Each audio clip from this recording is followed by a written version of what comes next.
Bonjour à tous, nous allons maintenant découvrir l'application de gestion de documents de votre Ordissimo. L'objectif est qu'un utilisateur puisse utiliser la gestion de documents sans se compliquer la vie à travers ces trois onglets. Tous les documents vont s'enregistrer dans Documents, dans Images on va pouvoir glisser ses images et dans Musique, sa musique. Dans les documents, on s'aperçoit que l'arborescence est essentiellement faite de dossiers.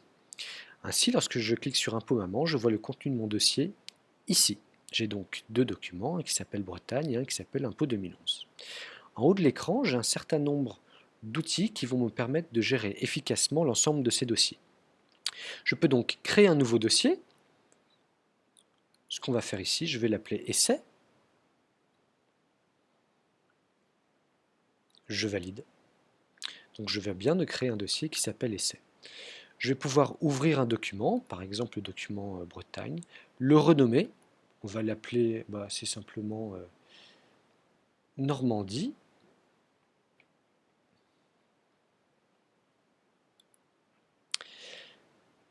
Je vais pouvoir ensuite copier ce document, donc je le sélectionne bien, j'appuie sur le bouton copier, je me positionne dans le dossier essai et je le colle. Je décide ensuite que ce dossier essai, je souhaite le déplacer. Je clique donc sur le bouton déplacer et je décide de le mettre dans mon répertoire Sidonie mémoire. Je clique ensuite sur déplacer. Je vais maintenant me rendre dans mon dossier Sidonie mémoire et je vois bien que j'ai bien le dossier essai qui a été déplacé. Dans mes images également, nous avons des fonctions contextuelles.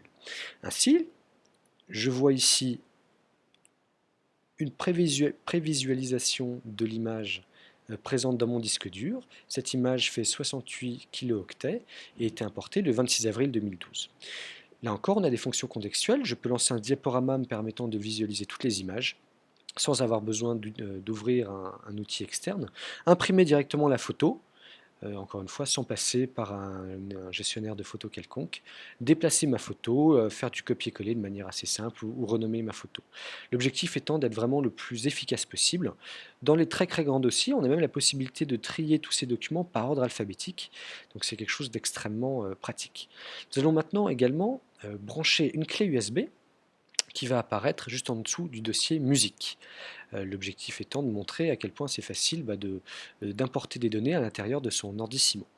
Par exemple, ici j'ai un document qui s'appelle brochure 8 pages, qui est bien à l'intérieur de ma clé USB qui s'appelle SD1.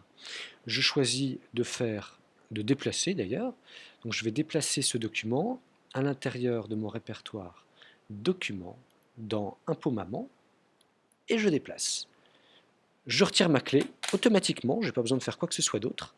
Je vais maintenant dans mon répertoire Impôt Maman et je vois que le fameux document de brochure 8 pages a bien été déplacé. Il ne me reste plus ensuite qu'à l'ouvrir.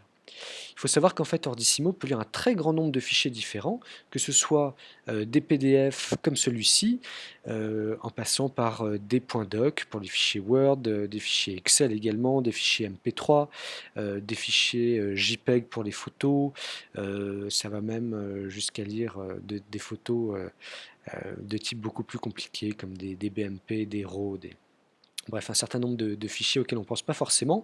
L'objectif étant pour l'utilisateur d'utiliser ces données, de les regarder sans se poser la question de comment ça marche derrière, pour juste pouvoir en profiter au maximum.